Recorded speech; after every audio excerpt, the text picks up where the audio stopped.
Hello and welcome to the tutorial on how to give online at Abiding Faith Lutheran Church in Pinehurst, Texas.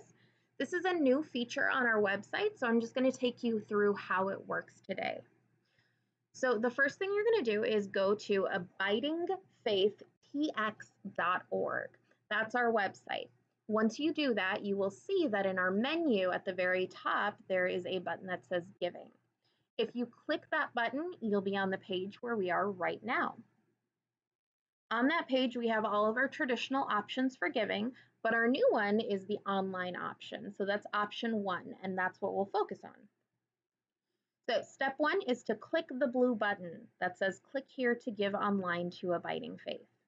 When you do so, you will be redirected to the donation page. Now here you have two options. If you've never been here before, you're going to want to create your online profile by clicking Create Profile. If you have, there's a nice easy login right at the top for you, and you will log in there. Now we're going to assume that no one has a profile yet, so we're going to click on Create Profile. When you click Create Profile, you'll be routed to the next page, which is going to ask you for your email address. You're going to confirm to make sure it's the correct one. If you already have a profile, it's going to tell you and you'll be kicked out of there automatically. But if you're creating one, click Continue and you'll be taken to the next page to actually write down the information for your profile. So you'll go ahead and you will fill in your personal information on the next page, and then you'll create profile. Once you've clicked that button, you'll go to the next page, which is the member summary. This is also where you will be taken if you already have a profile and you just log in. Now I'm going to show you how to actually create a transaction to give to church, whether it's because you prefer giving online because it's streamlined, or you're out of town, or any other needs you may have. So we're going to click on Add Transaction. When we click on Add Transaction, we will be directed to the next page, but while we're here, I want to point out that it has a transaction history on the bottom for you, where you can search by dates, you can search by funds, and much more. So we're going to go ahead and we are going to click on Add Transaction.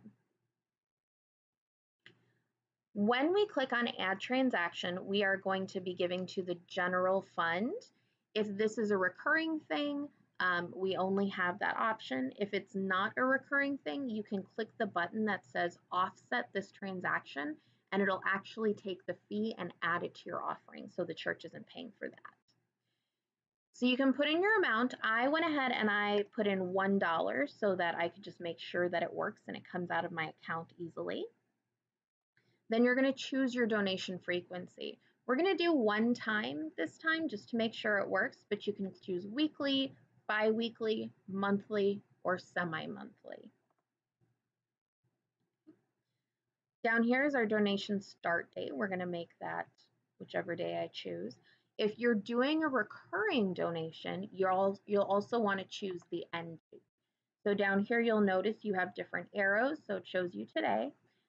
The one arrow will give you the next month, but if you click on two arrows, you can go 10 years, 20 years in the future if you are so inclined.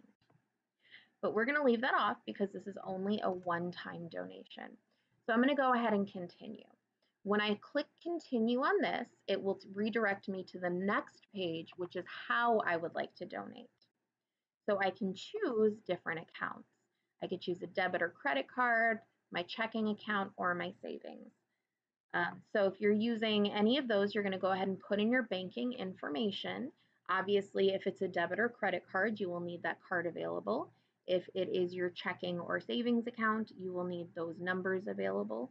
So you can get that on your bill from the bank, you can get that online on your banking account, or you can get it on a check. And then you're going to go ahead, check your donation summary, and process. Now, this is the important part. If you have processed, you will be redirected to a page like this. If not, your donation has not been processed. And now that it's done, it'll show up on your summary page. I hope that this tutorial was helpful to show you how to donate online with this new feature. As you can see, it's pretty easy, and I hope everyone is super successful with it. Thanks.